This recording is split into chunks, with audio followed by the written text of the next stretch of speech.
¿sí? Como siempre vamos a hacer la introducción de las patologías y después lo que nos compete a nosotras es la parte de la dietoterapia. El reflujo gastroesofágico se produce cuando el ácido del estómago fluye con frecuencia hacia el esófago. Si persiste en el tiempo sin tratamiento, puede lesionar la mucosa esofágica, ocasionando la enfermedad por reflujo gastroesofágico. Tiene gran impacto en la calidad de vida y, sobre todo, cuanto más severos sean los síntomas, cuanto más frecuentemente se presenten. Conforma el 75% de las lesiones patológicas del esófago, ¿sí? Los síntomas son la sensación de ardor en el pecho, que suele sentirse después de comer y que puede empeorar por la noche o al estar acostado. Esto es lo que después vamos a ver con las medidas higiénico-dietéticas, cómo vamos a tratar de las indicaciones de hábitos, mejorarlo.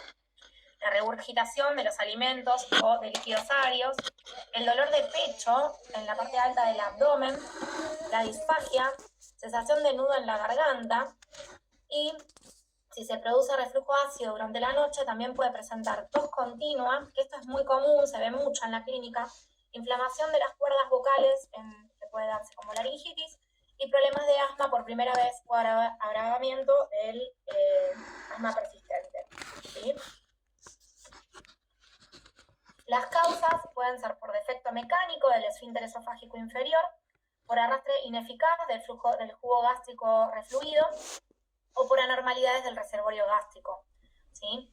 En cuanto a los que tenemos por defecto, cuando hay efectos mecánicos, como puede pasar, por ejemplo, en el embarazo, es donde vamos a tener en cuenta cómo los vamos a ir dando el tratamiento nutricional, siempre que sepamos si va a ser limitado o no, si eso se va a resolver o no, ¿sí? Por defecto mecánico del esfínter esofágico inferior, la causa más común es la presión insuficiente debido a una alteración de la tensión muscular. La tensión del esfínter depende de la longitud y la tensión de las fibras musculares lisas que lo componen y puede ser corregida de modo quirúrgico. Por ejemplo, esto que les nombraba el embarazo, en la primera parte del embarazo, el primer trimestre, como saben, las causas de reflujo tienen que ver con esto, con que las hormonas que participan en el primer trimestre de embarazo causan una debilidad en la motilidad del esfínter y por eso el reflujo. Cosa que es diferente a finales del embarazo, en donde es por la presión que el bebé desplaza, el feto desplaza todas el aumento de la presión intraabdominal. Exactamente, es mecánico en esa instancia, ¿no? Causas de hipotonía del esfínter esofágico. La hernia hiatal por deslizamiento. Esto también es muy común en la clínica y lo que sirve mucho, que yo noto en los pacientes cuando hacen el tratamiento, es explicarles bien de qué se trata esta hernia, ¿sí? Cómo se funcionan, el hacerles el gráfico. ¿Sí? Yo a veces les explico que es como el peaje, tenemos todo el tránsito que va y lo demora el peaje y después sigue ese embudo. Entonces, darle tiempo al estómago que tiene que pasar por esta hernia los alimentos, entonces hay que distribuir y fraccionar bien las comidas para poder tener la menor sintomatología posible. La gastrectomía subtotal, la esofagogastrectomía, la cardioplastía, la esclerodermia, factores dietéticos, que son los que vamos a abordar, el alcohol, las grasas, los chocolates, la menta, el café y el té, medicamentos, las causas hormonales, que eran como las que les estaba explicando recién en el caso del embarazo, y mecánicos, que también lo podemos abordar en el embarazo, la distensión del estómago, distensión abdominal y tabaquismo, que también influyen, ¿sí? Esto también lo podemos ver en cuadros de constipaciones muy severas, en donde también esa distensión intestinal termina provocando tanta presión que termina causando también este reflujo. Por arrastre ineficaz del jugo gástrico refluido, tener un cardias incompetente que prolonga el episodio de reflujo, y puede deberse a la afectación de los factores de arrastre, la gravedad, que refuerza el vaciamiento gástrico, personas que al toque cenan y se van a acostar y no esperan que la gravedad los ayude a que la comida baje, ¿sí? Entonces esto es lo que indicamos como las 2 horas, esperar 2 horas entre la cena y el irse a acostar, o gente que duerme la siesta también, el dormir después del almuerzo, también el poder esperar un tiempo prudente. Y en los casos en que no se pueda, porque a veces los pacientes refieren que no pueden, que comen y se tienen que ir a dormir porque comen muy tarde o están cansados y demás, la técnica de indicarles las 2 almohadas abajo de la cabeza en posición semisentada y que nada, después de pasadas las 2 horas puede sacarse tranquilamente la almohada, pero que no se vaya a dormir en posición vertical, en posición vertical, en posición horizontal para ayudar a que la gravedad haga el arrastre. La actividad motora del esófago, ¿sí? Y la salivación, que disminuye, por ejemplo, con la radioterapia o puede aumentar con los caramelos. Esto también, pacientes que tal vez comen muchos caramelos para calmar el reflujo y al contrario, agravan la acidez. Lo que pasa en esos casos, perdón Maggie que comente, lo que pasa en esos casos, o con algún otro alimento que les cause algún bienestar, como a veces la leche, es que es durante el periodo en que lo están consumiendo. Y exactamente, les hace sentir mejor y terminan consumiendo estos alimentos por un periodo de tiempo prolongado durante el día para que ese bienestar perdure, pero en realidad no lo están mejorando, sino que lo están empeorando. Exactamente. Y tercero, por anormalidades del reservorio gástrico, una dilatación gástrica, aumento de la presión intragástrica, persistencia del reservorio gástrico, pacientes que no pueden tolerar tampoco tanta cantidad de fibra. El caso, por ejemplo, de alimentos como el choclo, que también persiste mucho tiempo a nivel gástrico. Entonces, bueno, estos alimentos son los que vamos a tratar de limitar en pacientes con estas patologías. Hipersecreción gástrica también. Y cirugía bariátrica, que vamos a hablar un poco. Cirugía bariátrica, pero vamos a hablar en la próxima clase. Pero también es uno de los factores también que altera. Sí. Los que favorecen el reflujo gastroesofágico, la obesidad, ¿sí? Por esta presión, como decía bien Caro recién, al igual que pasa en el embarazo en el último trimestre. Recuerden que entonces en el primer trimestre son por causas hormonales y más llegado al último es por causa mecánica, por la misma presión. El síndrome de intestino irritable, la constipación, que también están influyendo ambos con el tema de la presión intraintestinal, la bulimia, la estenosis pilórica, sondas nasogástricas y la hernia hiatal, que es lo que, por lo menos yo, si bien obesidad y embarazo lo vemos mucho, constipación también, hernia hiatal cada vez veo más casos. Objetivos del tratamiento en el reflujo gastroesofágico. Principalmente es disminuir la irritación esofágica, entonces vamos a tratar de dar alimentos que sean bien suaves, ¿sí? Y que mejoren o sea, que disminuyan precisamente esta irritación. Disminuir la presión del esfínter esofágico inferior, disminuir la presión intragástrica y favorecer el barrido del material refluido, ¿sí? Los tratamientos van a abarcar desde el plan de alimentación, la medicación y educación alimentaria o de hábitos de vida. Los tres van de la mano, ¿sí? Siempre tratamos de que la medicación sea de lo que menos dependa el paciente, que esté en su kit cuando está. Recuerden que siempre vamos a tener periodos donde vamos a estar como más atacados, digo yo, va a haber más sintomatología. Entonces, tratar de dejar la medicación cuando no hay mucho que hacer y que ya voy teniendo unos buenos hábitos alimentarios, que mis hábitos de educación alimentaria están bien reforzados y que ahí necesite la medicación. Pero lo ideal es tratar de mantenernos bien con el plan alimentario y las pautas higiénico-dietéticas. El abordaje nutricional va a ir enfocado a evitar el alcohol, evitar las metilsactinas, la teobromina y la yerba mate, ¿sí? Las gaseosas, ¿sí? Sobre todo, siempre les explico, cuanto más oscura la gaseosa y más colorante tiene, más va a irritar, igual que pasa con los jugos, ¿sí? Yo suelo explicar esto de que así como los jugos tipo de naranjas o los que vienen en polvo tiñen toda la botella, así es como tiñen la mucosa gástrica y la irritan, ¿sí? Aliáceos como la cebolla, el ajo y el puerro y las coles, ácidos orgánicos, tomates y cítricos, jugos de limón y vinagre, y temperatura extremadamente caliente, ¿sí? Estos son los que vamos a evitar. Obviamente, siempre vamos a tratar de encontrarle la vuelta. Por ejemplo, si el paciente va progresando bien, podemos probar un tomate pelado, ¿sí? El cítrico ya es como muy reactivo, pero capaz que podemos probar alguna cebolla bien cocida, ¿sí? Pero más adelante, cuando ya vamos haciendo, siempre como hablábamos al principio en las otras clases, el tratar de como resetear el tubo digestivo y empezar de cero e ir incorporando los alimentos de a poco.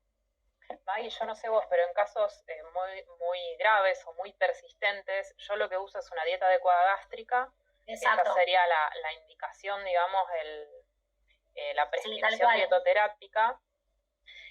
Y después ir viendo la tolerancia. Como venimos Exacto, hablando las clases anteriores, tenemos que tener en cuenta que cada paciente es un mundo, que los umbrales de tolerancia también existen, que no es lo mismo, por ejemplo, en el caso de estos alimentos que nombramos, una cebolla cruda que una cebolla cocida, claro, que hay alimentos detonadores que seguramente el paciente los identifique y diga, por ejemplo, no, tomo gaseosa y el gas de la gaseosa ya me causa el síntoma. exacto. Pero probablemente en una etapa más avanzada pueda tolerar un cítrico, pueda tolerar un tomate, en la justa medida que el paciente necesita. Por lo general el paciente consulta en brote y en crisis, entonces lo que se hace es sacamos todo y volvemos a empezar. Yo, por ejemplo, en el caso del mate, el mate es muy de libro, lo que les suelo explicar es que el mate, el químico en sí, cuando les doy un mate cocido en infusión, no suelen tener tanta reacción como el mate cebado, y el mate cebado tiene que ver con la succión de la bombilla, que ahí está ayudando a que todo el reflujo suba. Entonces también iría estudiando qué es lo que lo activa el paciente, ¿no?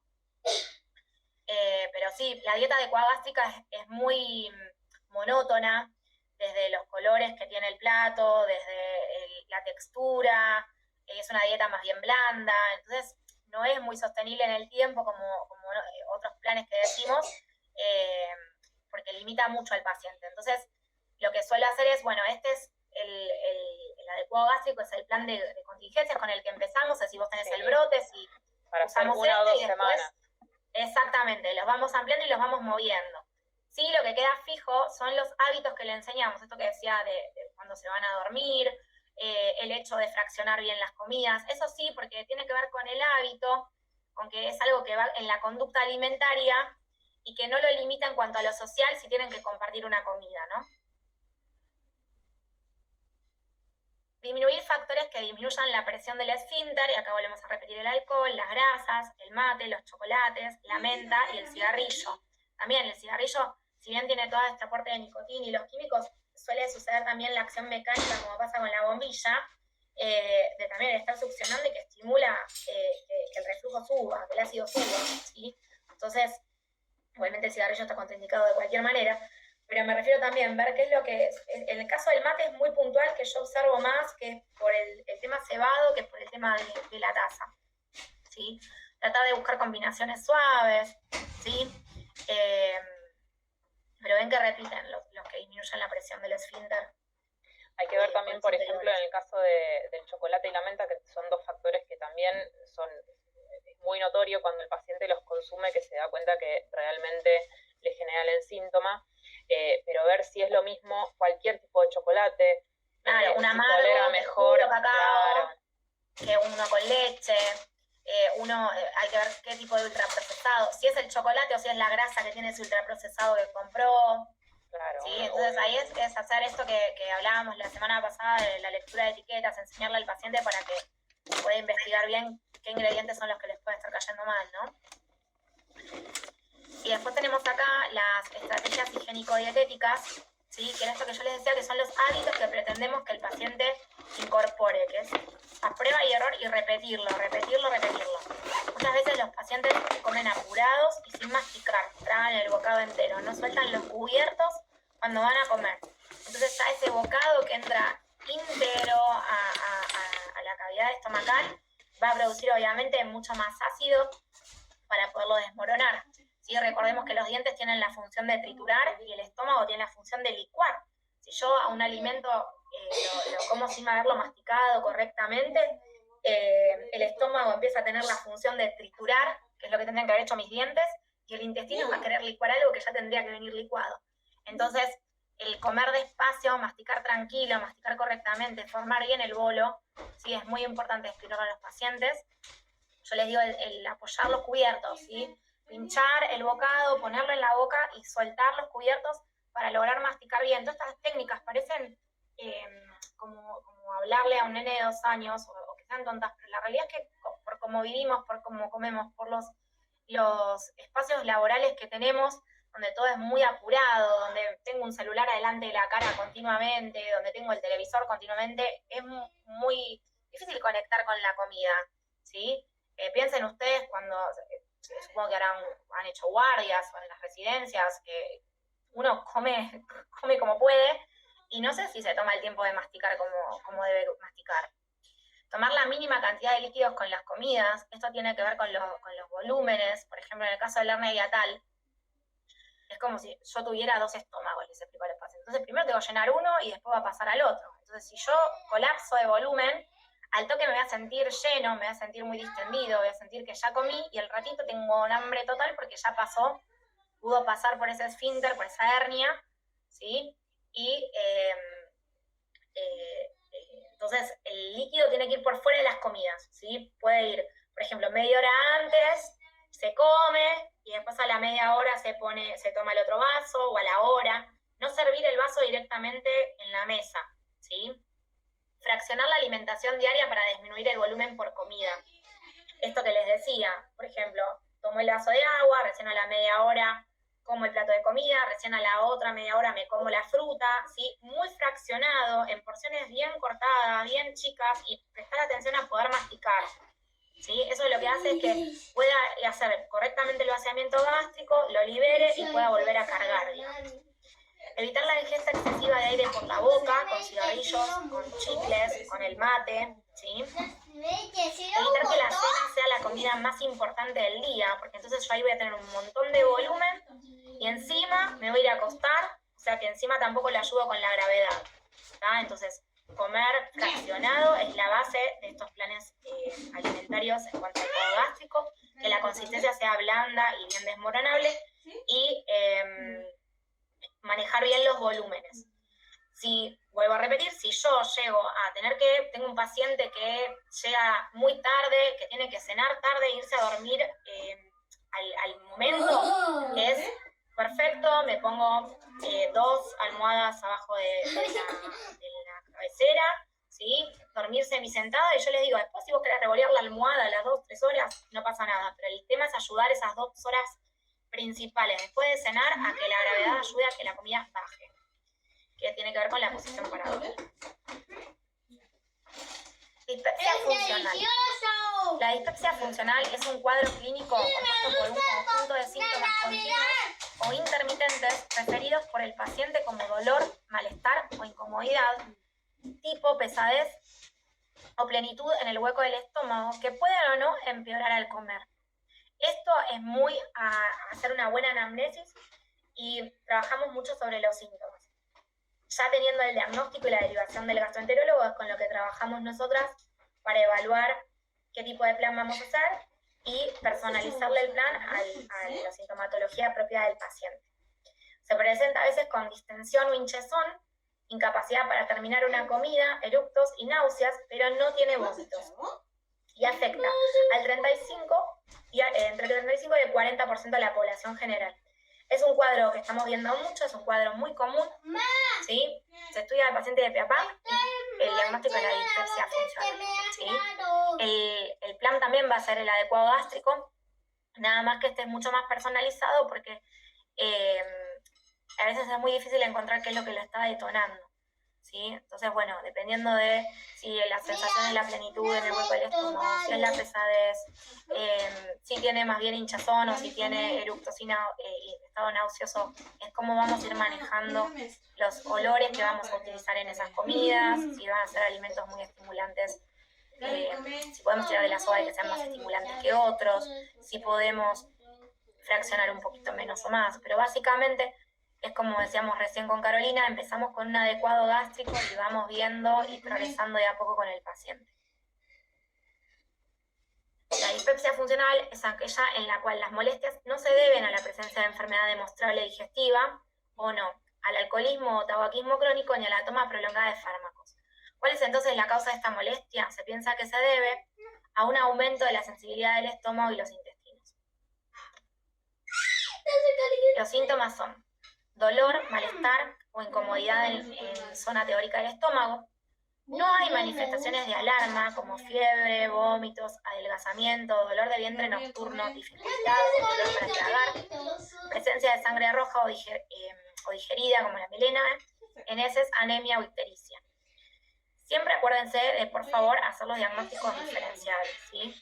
Con frecuencia, estos pacientes refieren otras manifestaciones extradigestivas como dolor de cabeza, mareos, son vértigo, insomnio, cansancio psicofísico, irritabilidad, pulso alterado, dolores musculares generalizados, pinchazos en tórax o en abdomen, dolor lumbar crónico, micción frecuente o dificultosa, y si es mujer, menstruaciones muy dolorosas y dolor durante el coito después. Teniendo esto en cuenta, recuerden que yo siempre recomiendo el hacer el apoyo también con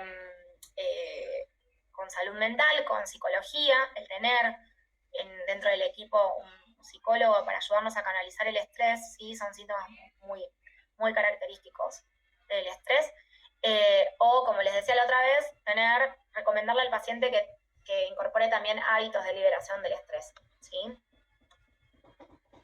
El tratamiento de la dispepsia funcional puede ser farmacológico, que tiene eficacia en la mejora de la sintomatología, acompañarlo con medidas higiénico-dietéticas, ¿sí? Que permitan al paciente mejorar o evitar los síntomas. Los antiácidos no son eficaces para aliviar la dispepsia funcional, los antagonistas H2 tampoco, son eficaces para el alivio del dolor o la acidez. Los fármacos más efectivos son los prokinéticos, que se emplean en aquellas personas en cuyos síntomas predominan las náuseas, en plenitud o pesadez, y los inhibidores de la bomba de protones, ¿sí? Se usan si predominan las molestias similares a las de la úlcera.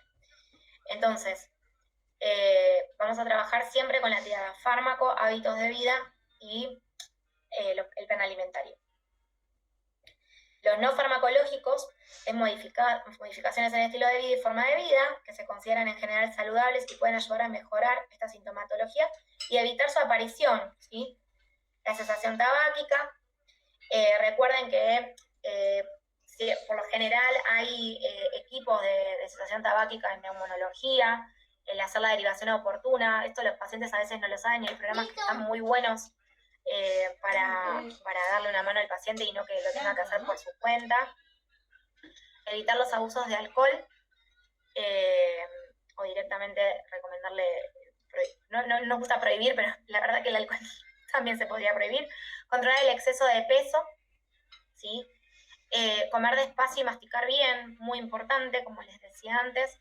La actividad física no competitiva, porque si es competitiva obviamente va a venir del modo del estrés, ¿sí? La competencia siempre lleva a estresarse, a que tenga que ser por obligación, y acá lo que estamos buscando es que la actividad física sea un liberador del estrés, que se tenga de la mano del disfrute y que el paciente pueda bajar estos síntomas de estrés, esta liberación de endorfinas que cada vez se estudia más que es tan beneficiosa.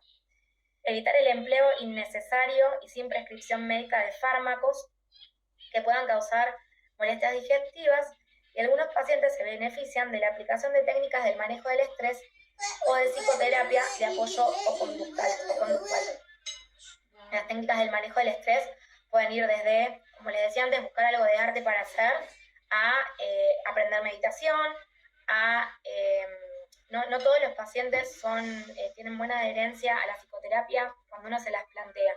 Entonces, yo, como les decía la otra vez, siempre está piola el recomendarle a los pacientes que tienen otras oportunidades donde pueden canalizarlo. En el caso de nutrición, cuando vienen por descenso de peso, lo asocian mucho a que los vamos a mandar a hacer gimnasia solo por el hecho del descenso de peso, y no, las actividades lúdicas y de ocio son muy importantes. Abordaje nutricional en la dispepsia. Selección de fibra para el manejo de permanencia gástrica, ¿sí? Recuerden que la fibra, cuanto más aumentada está, más permanencia gástrica va a dar, por lo tanto, más sintomatología. Entonces, se puede dar una fibra modificada por cocción y subdivisión, que quiere decir de picar bien las verduras, ¿sí? Y si están cocidas, como explicábamos recién lo de la cebolla, sería lo ideal. Perdón, voy a tomar agua. Puede ser cuando ya el paciente puede progresar, por ejemplo en el caso de verduras de hoja, lo que les suelo indicar es esto, que esté bien, bien, bien picadito, cosa de que, como son pacientes que les cuesta la masticación, el cuchillo ya hizo esa función, ¿sí? Es practicar la masticación y ya llega en una textura, en una consistencia más adaptada el alimento al estómago. Aumentar el fraccionamiento alimentario, acá estamos en la misma indicación que teníamos antes, ¿sí? El poder lograr que el vaciamiento gástrico esté activo y que sea dinámico ese vaciamiento gástrico para poder volver a aportar y que el paciente no se adelgace, ¿sí? Evitar comidas abundantes, muy copiosas, muy voluminosas, que hagan que el paciente distienda, ¿sí? Entonces serían fraccionadas en volúmenes pequeños, cocidas preferentemente en el caso de las fibras. Evitar alimentos con elevada permanencia gástrica, que tiene que ver esto con la fibra, o en el caso, por ejemplo, de las carnes, vamos a elegir el tipo de cocción. Una carne que está hervida, ¿sí? Va a tener un mayor desmoronamiento a nivel masticatorio que lo que puede llegar a ser un asado, una carne a la parrilla, ¿sí? Un pescado va a tener mejor digestibilidad, ¿sí? Cuanto más se deshaga en la boca esa consistencia en la que tenemos que lograr, va a tener menor permanencia gástrica. Evitar bebidas con gas, como gaseosas y sodas, y yo acá incluiría esto que les decían de las bebidas ultraprocesadas, los jugos tipo polvo, aunque no tengan gas, por los colorantes, ¿sí? Cuanto más colorante tiene, más va a irritar la mucosa, y los líquidos bien alejados de las comidas. En caso necesario, esto es muy indicado, ¿sí? Esto que les decía, el tratar de, si desayuna el café con leche, recién a la hora, dar la tostada, el tomar los líquidos alejados de los almuerzos, ¿sí? Evitar las temperaturas extremas, las frías muy extremas también, ¿sí? Lo ideal es una temperatura de 37 grados, ¿ah? Y evitar la constipación para evitar la sensación de plenitud gástrica y aumento de presión intraabdominal que empeore el malestar, ¿sí? Por lo general van de la mano y los pacientes con dispepsia suelen, cuando hacemos la anamnesis, tener constipación. Entonces ahí es donde se trabajan, tenemos que trabajar por un lado el adecuado gástrico y por otro lado el aumentar la fibra cocida y subdividida hasta poder lograr el trabajar solo con la constipación. A veces la constipación es la causa de estas dispepsias. Entonces, de a poco empezamos con un adecuado gástrico, pasamos al plan de constipación y después sostenemos el plan de constipación y resuelve la dispepsia. Bueno, muchas gracias. Bueno, re cortita. Hoy no se pueden quejar. ¿Hay alguna pregunta, ya sea de esta clase o de las anteriores? Recuerden que hay preguntas que vamos a hacer nosotras dentro del examen. Así que si tienen alguna duda, si estuvieron viendo las otras clases y quieren preguntar, aprovechen.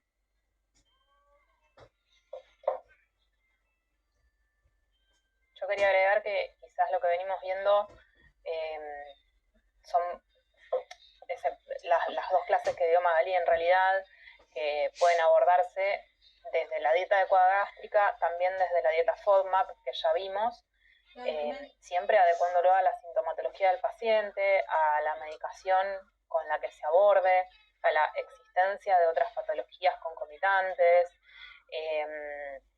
al tiempo que vienen desarrollándose los síntomas.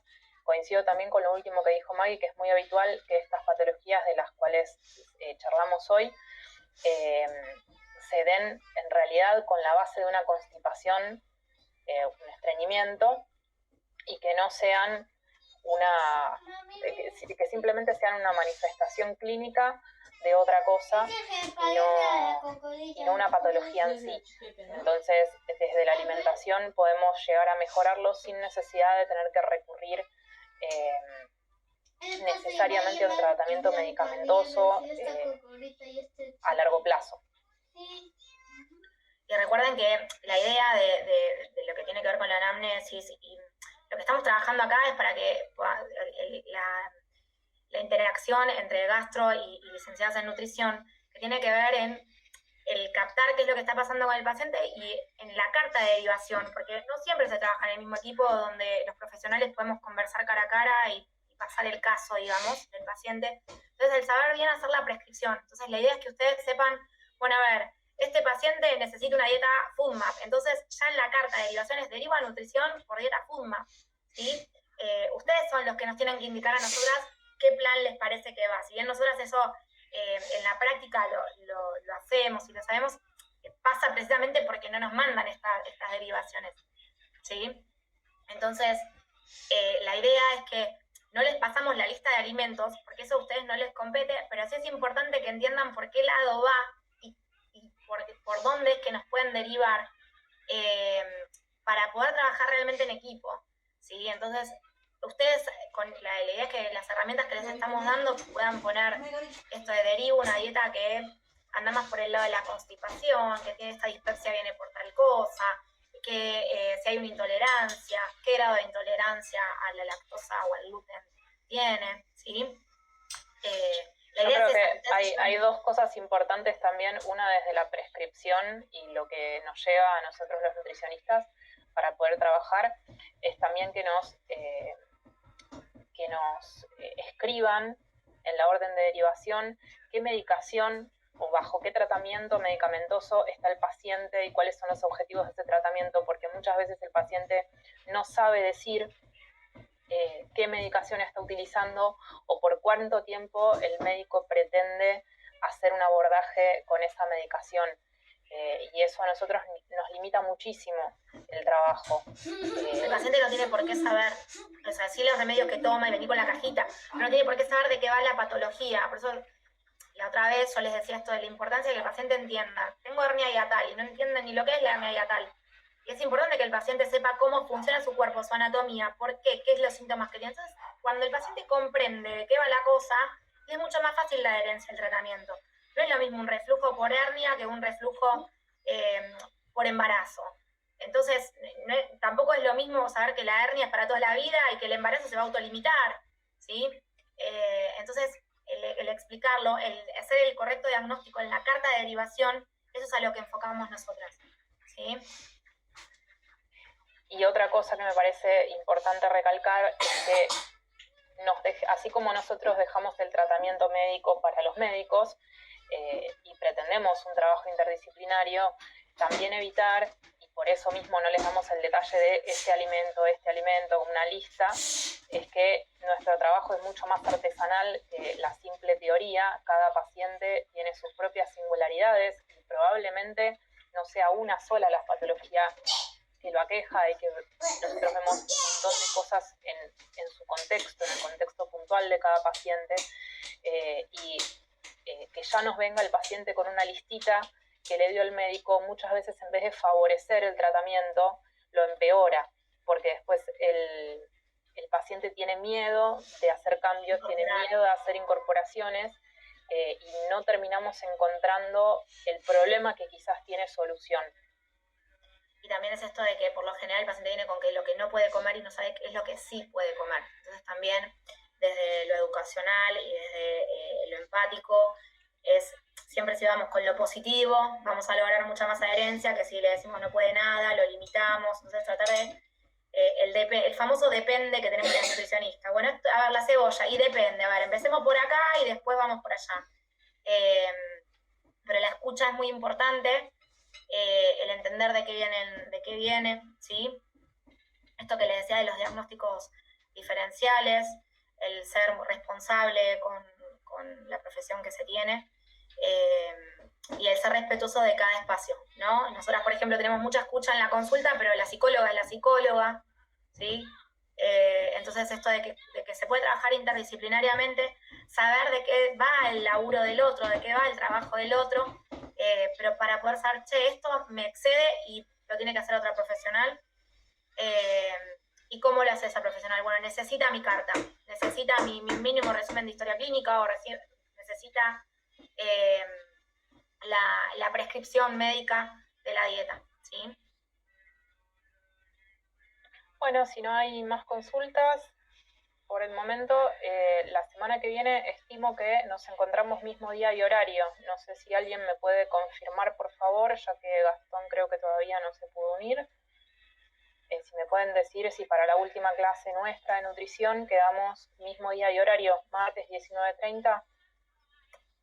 Buenas noches. Sí, Hola, por buenas nosotros es a las 19 los martes y jueves, pero no sé si el doctor Gastón es el que termina de confirmando eso prácticamente. Ok, lo hablamos con él entonces. Lo hablamos con él.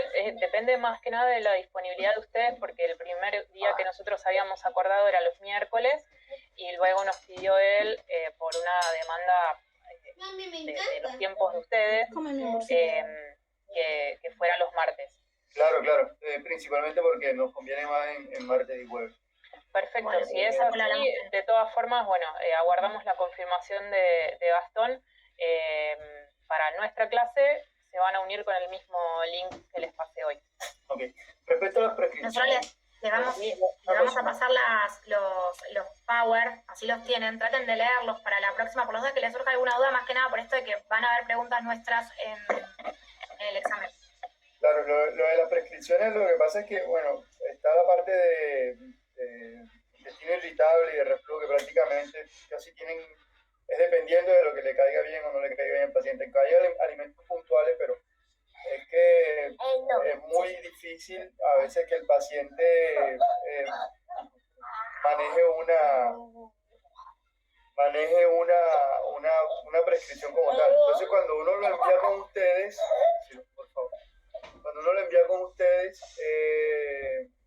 ya muchas veces el paciente va con una indicación, pero después no les gusta mucho lo que les dicen también porque le están prohibiendo la mayoría de las cosas. No, es al contrario. Nosotros les decimos lo que sí pueden. Nosotros la lista es larga, tratamos de buscar lo que sí pueden, si no el paciente queda muy limitado y no hay adherencia. Es al contrario, decimos siempre que la nutricionista es la que te dice lo que podés comer, el doctor les avisa lo que no, hasta que llegan a la nutri. La prescripción dietoterápica es precisamente poner derivo a nutrición por dieta libre de FODMAP, derivo a nutrición por dieta hipocalórica, o sea, es todo el cantito con el diagnóstico, eso es, ¿sí? El derivo a nutrición solo no sirve, porque ahí no me está diciendo nada del paciente. Entonces, un diagnóstico para mí es imprescindible, que un diagnóstico, aunque sea presuntivo, aunque esté en estudio, que nos pongan derivo a nutrición, o sea, interconsulta con nutricionista por tal cosa, o sospecha diagnóstica tal, para que nosotros estemos orientados. No importa si no nos saben poner dieta adecuada gástrica, nosotros lo vamos a poder interpretar si el diagnóstico está correctamente expresado.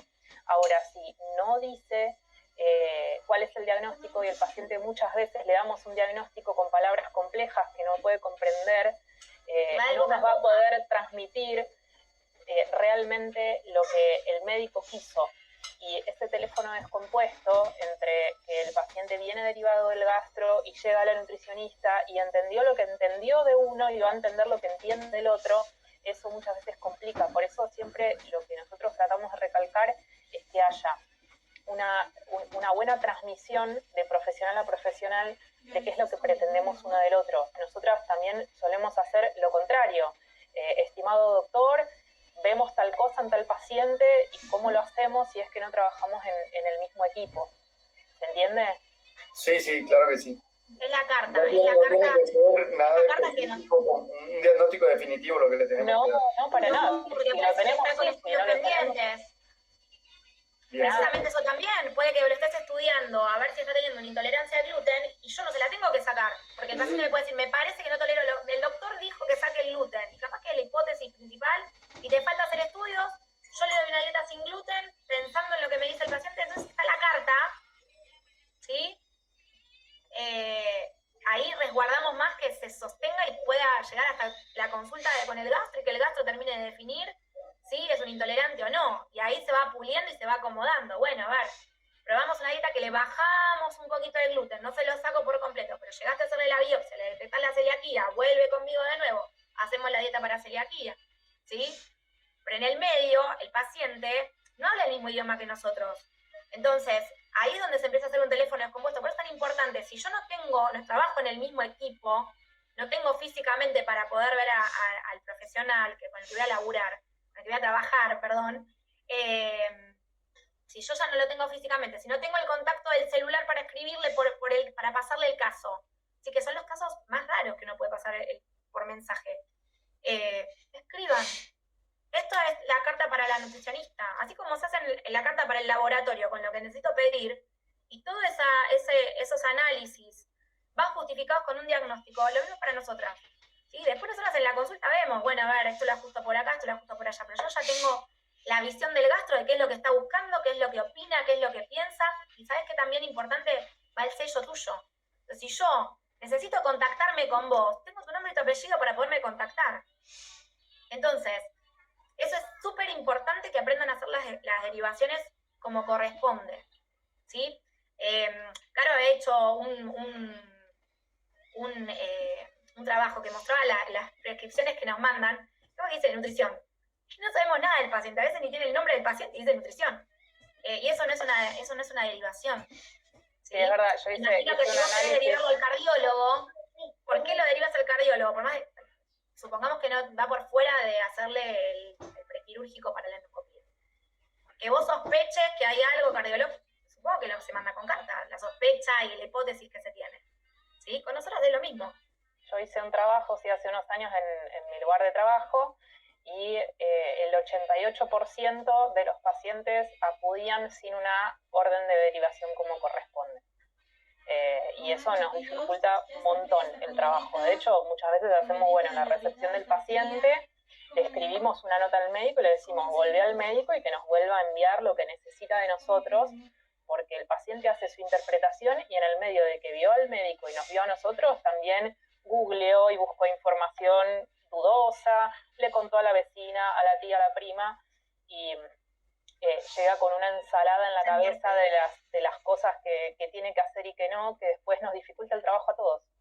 Se entorpece el tratamiento, es esto que te digo, no hablan en el mismo idioma que nosotros y entender la patología que puede ser una dispepsia, que es lo que entiende una dispepsia. No te la va a nombrar esa palabra, ¿sí? Entonces es una cosa, ¿qué diagnóstico certero se tiene? ¿Qué es lo que venimos arrastrando? ¿Qué es lo que tenemos que trabajar? No todos vienen con todos sus laboratorios, con sus estudios para que uno los pueda leer y abordarlo. Y hay gente que es muy lúcida y hay pacientes que lamentablemente no, y uno tiene que tratar de armar el rompecabezas para ver qué es lo que necesita. A veces hasta cuesta el que te puedan explicar los síntomas, ¿sí? Que no conectan ni con decodificar sus propios síntomas. Y vas a decir, pero ¿dónde es que te duele? ¿Acá? ¿Allá? ¿Dónde? ¿Qué es lo que sentís? Entonces imaginen el poder trasladar un diagnóstico médico de un mes atrás para contárselo al otro profesional. Entonces, la carta tiene que estar, la nota tiene que estar y con sello, ¿sí? Hacernos responsables de lo que pensamos, de lo que... Y hacer valer lo que la hipótesis que uno tiene y el diagnóstico que da, ¿sí? En eso va la importancia de que uno está estudiando al paciente y que es una persona. Yo creo que la mayoría lo hacemos, que cuando derivamos al paciente al nutricionista le ponemos su diagnóstico presuntivo, pero bueno, a algunos seguramente no le llega sin eso a ustedes. La mayoría no. La mayoría, no, acá no nos pasa. Acá no nos pasa. Hoy vi, no sé, 15 pacientes, ninguno me trajo una notita, nadie. Tal vez lo olvida el paciente, no es que se lo olvide el médico mandar. Hola, buenas noches. Una pregunta. En el caso de las restricciones que se hacen en los alimentos, decían que se hacía por un tiempo y después se reintegraba. ¿Por cuánto tiempo? Depende de los síntomas o por cuánto tiempo se hace la restricción. Claro, depende del cese de los síntomas. Y después se van reintroduciendo como hacíamos con el plan de FUNMAP. Vamos viendo, siempre progresando de a poco desde una consistencia muy blanda a una más fraccionada, y se va probando de a poquito, como progresando hasta lograr la dieta normal, ¿sí? Y siempre yo les digo, el plan de adecuado gástrico, que es el que les estamos nombrando tanto hoy, ese siempre queda pegado en la heladera, les digo yo. Entonces, frente a una crisis, frente a un brote, siempre las progresiones pueden volver para atrás. O sea, cuando damos dietas de progresión, yo fase 1, 2, 3, si yo en la 3 vuelvo a tener síntomas, vuelvo a la 2, vuelvo a la 1 y se vuelve a empezar de cero, ¿sí? No es que una vez que yo ya gané la fase 3, incorporé un montón de alimentos, me quedé ahí. No, porque el paciente puede volver con los síntomas por el cuadro de estrés, por olvidarse de tomar la medicación, por un avance de la enfermedad. Entonces, se va manejando esto, lo que le decía Caro, que nosotros lo trabajamos muy artesanalmente, ¿sí? Por lo general, lo que tratamos de que el paciente tenga es la autonomía para decir cuándo vuelve al adecuado gástrico, una vez que ya pasó 6 meses, 8 meses de tratamiento, donde fuimos trabajando entre progresar y para adelante, para atrás, volver al adecuado gástrico, avanzar, incorporar alimentos, y les vamos enseñando con cuál se va progresando, ¿sí? Pero eso le va marcando la sintomatología. Un paciente muy sintomático va a tardar mucho más que uno que está leve, ¿sí? O que tiene regulado el estrés, pero tiene cierta sensación de acidez, por ejemplo, lo van marcando ellos. No es nada es matemático. Es mucho más artesanal que el FODMAP, que está como muy regulado. Acá va a depender, como dice Maggie, de los síntomas del paciente, de la lucidez del paciente en reconocer qué es lo que le pasa, en decodificar sus sensaciones y los detonantes. Y obviamente también de si hay alguna otra patología. Bueno, hay un ERGE, pero también hay una úlcera, una gastritis. O sea, depende de qué es lo que nos encontremos por delante. Fíjense que esto también va acompañado de que el gastro está haciendo estudios, ¿sí? No es que ya llega, no, se sigue estudiando, si la sintomatología continúa, se sigue buscando a ver si hay otra causa. Recuerden que dispepsia es como muy ahí, ¿sí? Entonces siempre el diagnóstico diferencial tiene que hacerse, uno tiene que seguir investigando y tratar de descartar todo lo más posible, ¿sí? No, siempre a veces es, no sé si empezar de cero, pero sí no dar por hecho el camino que está empezado. Yo siempre cuento el caso de una paciente que tenía Parkinson, joven, y ya estando tratada para el Parkinson empezó con temblores y se le empezaron a quedar el Parkinson y le seguían aumentando la medicación y sus temblores seguían, hasta que un clínico dijo vamos a empezar de cero y mandó un laboratorio general y lo que estaba teniendo era que la tiroiditis de Hashimoto estaba activada y estaba con temblores. Entonces, siempre puede haber dos patologías al mismo tiempo y acá es no cegarse, decir, tiene esto y ya está. Es colon irritable, listo, punto. Y bueno, pero tal vez también se le desató una inflamatoria, ¿sí? Entonces, el escuchar, esto que les digo yo de escuchar al paciente, investigar, ¿sí? El estar atento a que los libros de fisiopato son grandes, son muy grandes. Yo la semana que viene voy a contar el caso de una paciente que tuve con postcirugía bariátrica. Bueno. Ya que vamos a hablar del tema, también voy a contar algunas cuestiones que tenían que ver con lo sintomatológico en ese caso. Son casos que uno dice, pueden confluir las dos, estar conviviendo las dos patologías juntas y en el medio el paciente sufre. ¿Sí? En el medio el paciente sufre. Vos conoces el caso del paciente diagnosticado con anorexia nerviosa, 2 años en hospital de día con anoréxicas y bulímicas y tenía un Crohn. Terminó con una resección del intestino, ¿sí? Y la que le diagnosticó la anorexia nerviosa fue una gastro y los demás arrastraban el diagnóstico. Entonces, esto, a veces si no cierra, empezar de cero, en laboratorios generales, hacer bien la parte clínica es importante. Y el escuchar qué es lo que está sintiendo el paciente, ¿sí? Bueno, ¿alguna duda más? Nada por ahora. Muy bien. ¿Se entendió bien lo de la prescripción? Sí. Sí, todo perfecto. Excelente. Perfecto. Bueno, nos vemos entonces el martes. Sí, Recuerden esto que les digo. creo que estaba Gastón por ahí, no sé si quiere hacer algún comentario. Sí, quería agradecerles, buenísima la charla, me tuve que conectar tarde por tema laboral. Y bueno, avisarles que nos juntamos el jueves que viene a las 20:30 horas para la clase, mira. Me grita el nene de fondo. Sí, lo escuchamos. Gabriel, come. Bueno, Gastón. Así que bueno, gracias. Y el jueves 20:30